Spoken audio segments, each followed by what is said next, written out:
현재 캐나다 사스캐추완 전 되게 자신감이 있었고 대상포진 같은 경우면서 많이 몸에 막 두드러기도 나고 정교 부회장 해보고 그 다음에 6학년 때 정교회장.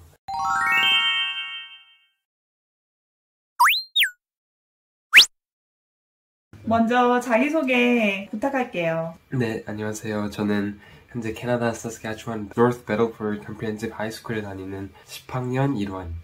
이루한. 네. 저 10학년이고 10학년. 캐나다는 루안이는 언제 왔고 처음 왔을 때 몇 살이었어요?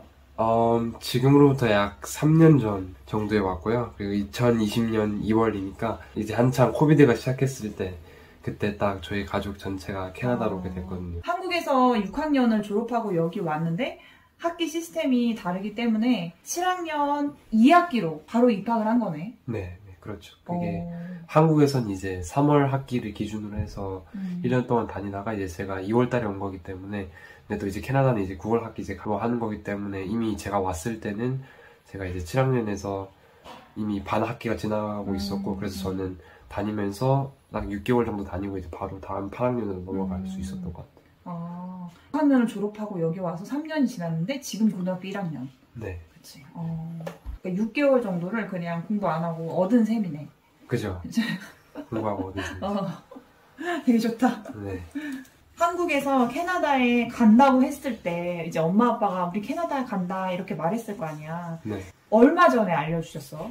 한 달 정도? 한 달? 네, 엄청 짧게 알려주셨어요. 그래서 저도 지내다가 깜짝 놀래가지고 어떻게 할 바를 잘 몰랐거든요, 솔직히. 근데 딱 처음에 들었을 때는 너무 일단 기분이 좋았어요. 왜냐하면 어릴 때 이제 하이틴 같은 거 보거나 이제 미국 TV쇼 같은 거 보면은 막 그 북미 생활에 약간 아메리칸 라이프가 너무 부러워가지고 나도 저렇게 한번 살아보고 싶다 생각을 했었는데 딱 마침 캐나다에 간다고 하니까 막 기대되고 제가 거의 어떻게 보면 꿈이 이루어지는 그런 순간들이었죠. 네. 어릴 때부터 북미 생활을 좀 꿈꿨는데 갑자기 가게 돼서 기분이 너무 좋았구나. 네. 처음 캐나다에 왔을 때 영어 실력은 어땠어? 저희 부모님이 어릴 때부터 영어 환경을 되게 많이 노출시켜 주셔가지고 예를 들어서 이제 영어 애니메이션을 이제 본다거나 아니면 이제 영어 책을 읽는다거나 이제 특별히 저를 신경 써주셔서 영어 애니메이션이나 그런 거에 좀 자연스럽게 제가 이제 영어를 배우고 이제 제 스스로 깨닫게 해주신 환경을 많이 만들어 주셔가지고 캐나다 오기 전부터 영어는 제2 외국어보다는 약간 저한테 또 다른 언어가 돼서 좀 되게 자신감이 있었고 여기 와서도 영어에 대한 딱히 그런 어려움이나 아니면은 불안감 그런 건 없었던 것 같아요. 한국에 있을 때부터 영어 애니메이션 이런 걸 많이 봐서 영어는 좀 자신이 있었고 여기 와서도 좀 편안했다. 네. 와 진짜 멋지다. 준비된 인재. 아닙니다.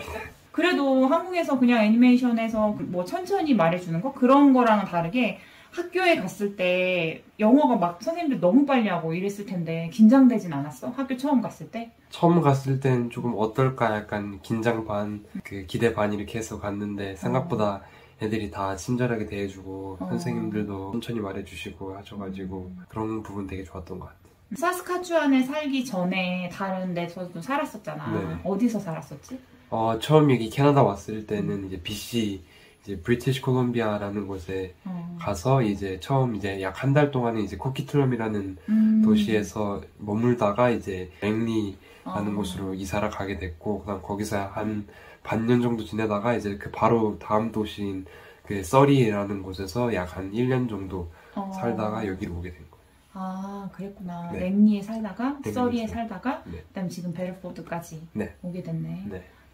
밴쿠버에서 학교를 처음 다녔을 때 영어 듣는 게 처음부터 조금 편안했어? 아니면 어느 정도 시간이 지나서 조금 더 편안해졌어?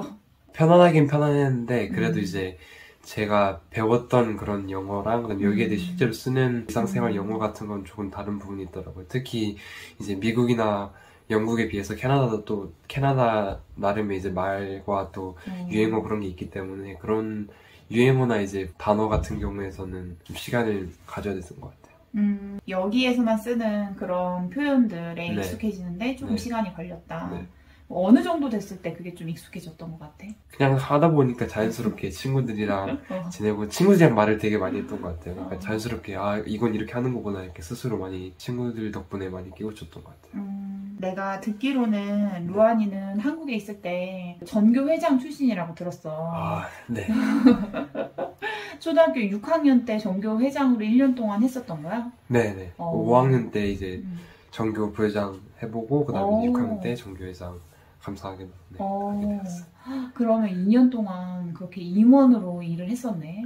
네. 여기서는 그런 임원 이런 게 별로 많이 없잖아. 그리고 여기 와가지고 중학교에 바로 올라간 거고. 네, 중학교. 여기 와서 그런 활동을 조금 더 활발하게 못하고 이랬을 때 좀 느낌이 어땠어? 한국 임원회랑 여기 임원회랑은 좀 다른 걸 많이 느꼈는데 한국에서는 이제 연장 부회장 같은 게 있잖아요.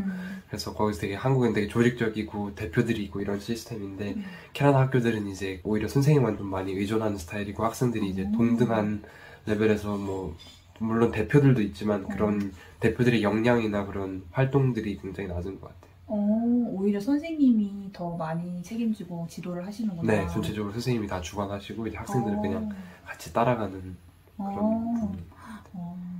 한국 학교랑 캐나다 학교는 이 루안이가 생각하는 가장 큰 차이점은 어떤 게 있는 것 같아? 딱 한 가지만 뽑자면은 저는 경제인 것 같아요. 경쟁. 그 한국 학교에는 이제 초등학교 때부터 이제 순위는 매기진 않지만 이제 서로 이제 암묵적인 그런 경쟁 같은 게 있잖아요. 서로를 견제하고 이제 너는 몇 점 맞았니?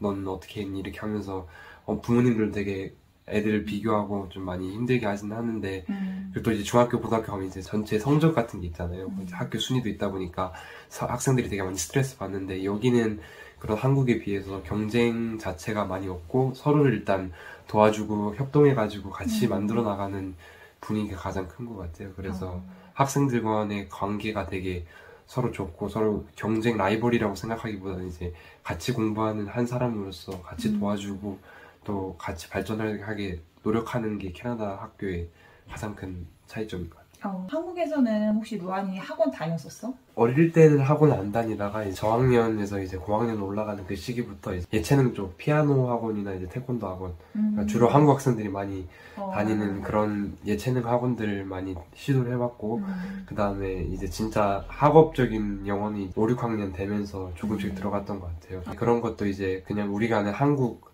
영어 학원이 아니라 외국에서 이제 애들이 배우는 것처럼 잘 그렇게 된 학원을 찾아가가지고 거기서 좀 약간 영어를 암기로 외우기보다는 그냥 자연스럽게 최대한 영어를 많이 하려고 했던 것 같아요. 그리고 또 이제 여기 캐나다 오기 전에 약 한 달 전쯤에 이제 한국 중학교를 갈 줄 알았거든요. 캐나다 전까지는. 그래서 거기서는 이제 영어 이제 준비하려고 이제 목동에 있는 엄청 큰 영어학원에 네, 잠깐 다녀봤었죠. 거기서는 영어학원 다닐 때 어땠어? 한 달 동안 다녀봤지만 짧은 기간이었지만 네. 느낌이 어땠어? 공부할 때? 그 처음에 딱 들어갔을 때 엄청나게 많이 힘들었어요. 왜냐하면 이게 1층부터 막 10층까지 전부 다 영어학원이거든요. 애들이 막 와글와글 막 진짜 몸 비집을 틈이 없이 그냥 들어가가지고 딱 처음에 가자마자 이제 막 다음 200개를 받으면 그걸 이제 30분 안에 다 외워야 되고 이제 그렇게 그냥 약간 미친 듯이 기계 같이 일하는 거여서 그다음 그 끝나면 이제 또 가서 또 엄청난 양을 하고 또 끝나고 또 숙제를 하고 또 이제 마치면 이제 밤늦게 되니까 영어 학원 하나만 들어도 되게 빠듯하고 이제 힘들고 그래가지고 저한테는 굉장히 많이 힘들었어요. 왜냐하면 저는 학원에 대한 그런 경험이 어릴 때부터 많이 없어가지고 다른 애들은 이제 막 수월하게 할 수 있었는데 특히 저 같은 경우에는 학원에 대한 경험이 많이 없어서 그런 부분은 더 힘들었던 것 같아요. 한 달 동안 영어학원 다니면서 루안이가 너무 스트레스 받아서 몸도 막 아팠다고 네. 들었는데 어떻게 아팠어?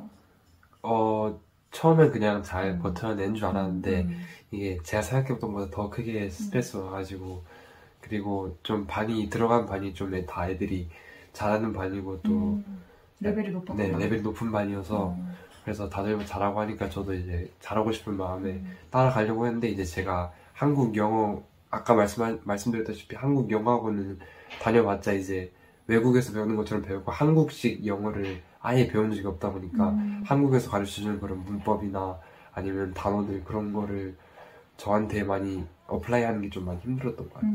그래서 신체적인 변화 같은 경우에는 대상포진 같은 경우에서 많이 몸에 막 두드러기도 나고 초등학교 6학년이 영어학원 다니고 대상포진이 왔네. 네, 근데 그게 좀 막 이상하게 들리실 수도 있겠지만 근데 사람들이 막 목동 하잖아요. 그래서 진짜 그 목동이 얼마나 크고 무서운 학원인지 알려준 것 같아요. 지금 다시 생각해도 막 트라우마로 남을 정도로 여전히 그 한 달간의 기억이 좀 안 좋게 남아있구나. 네. 그러면 밴쿠버랑 여기 베를포드에 와서 학원 다닌 적 있어? 학원은 다닌 적이 없어요. 왜냐하면 코비드 때문에 온라인으로 하다 보니까 학원을 다닌다는 게 여기 캐나다에서는 컨셉 자체가 많이 없었던 것 같고 그리고 애들한테 뭐 학원 다녀라고 물어보면은 거의 애들이 없거든요. 뭐 아시아 친구들은 많이 학원 다니긴 하지만 주로 캐나다에 사는 친구들은 그냥 학교에 다니는 과제나 이제 학업 쪽에 많이 집중을 하고 캐나다는 또 스포츠를 많이 하잖아요. 그래서 학교 끝나고 이제 학원을 가기보다는 이제 캐나다에서는 운동을 하러 가거나 아니면 많이 바깥에서 노는 아웃도어 액티비티를 많이 하는 것 같아요. 그러면은 루안이 여기 와서 그럼 뭐 아웃도어 액티비티나 음악이라든지 이렇게 특별하게 너가 여기서 계속 배우거나 아니면 혼자 한다거나 이런 것들이 있어? 제가 한국에서부터 축구를 되게 좋아해서 학교 이제 축구부도 들어가고 그래서 학교 축구부 친구들이랑도 재밌게 하고 학교 마치면 연습하고 캐나다 학교에는 이제 밴드들이 되게 많잖아요. 그래서 저희 학교 이제 가자마자 매번 학교마다 밴드에 들어가서 또 밴드도 즐겁게 하고 몇 달에 한 번씩 이제 콘서트도 하러 가고 그랬던 기억이 되게 재밌었던 것 같아요. 밴드에서 루안이는 주로 뭘 맡아서 했어? 밴쿠버 있을 때는 주로 한국에서 배웠던 플룻이 좋아서 플룻으로 했다가 이제 여기 사스카츄안 넘어오면서 새로운 악기를 시도해보자 해가지고 지금은 이제 드럼과 팀파니 그렇게 타악기 쪽으로 하고 있어요. 되게 많은 음악을 접하고 있네. 고등학생으로서 한국과 캐나다의 문화는 어떻게 다른 것 같아? 한국 문화는 되게 다양한 것 같아요. 일단은 한국에 지금 유행하는 케이팝이라든가 그런 한국의 영화들, 드라마들 되게 예술적으로 다양한 작품들이 많기 때문에 한국의 대중성은 이제 여기 캐나다 와서도 많이 느낄 수 있는 부분이었던 것 같고 캐나다의 문화 같은 경우에는 아까 학교에서도 말씀드렸다시피 사회주의 해가지고 이제 서로가 서로를 돕고 살고 또 약한 사람들을 이제 강한 사람들이 도와주고 학교에서도 공부를 좀 어려워하는 그런 친구들한테 선생님들이 더 많이 도움을 주시고 또 공부에 조금 재능이 다른 친구들보다 있는 친구들이 또 그런 친구들을 또 같이 가르쳐주고 도와주기도 하는 것 같아요.